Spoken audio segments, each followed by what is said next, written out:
in general, parenting advice is behavior oriented, right? It's how to get your kids to behave in a particular way.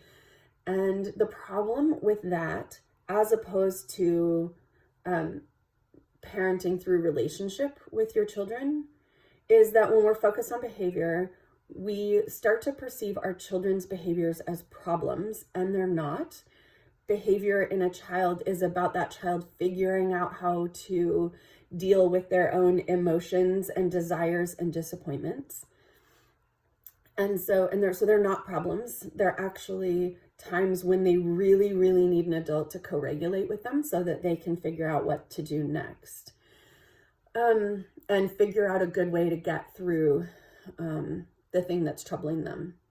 The other thing is it tends to make the goal your good behavior from your children, which usually means conformity and a lack of disruption, because children who behave well don't interrupt or throw tantrums or have all these emotional outbursts, right?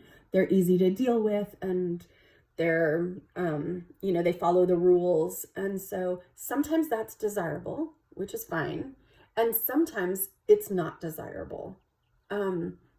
Meaning that sometimes we do really want our children to stand up for their own desires, disappointments, or feelings, right?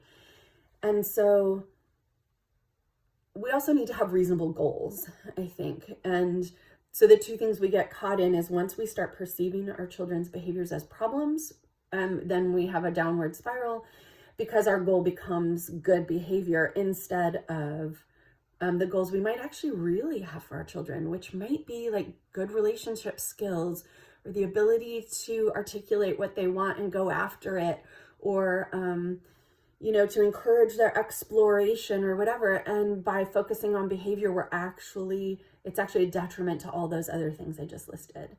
So consider deeply, what are your goals in parenting? And figure out the relationship that you can have that nurtures those things rather than modifying their behavior.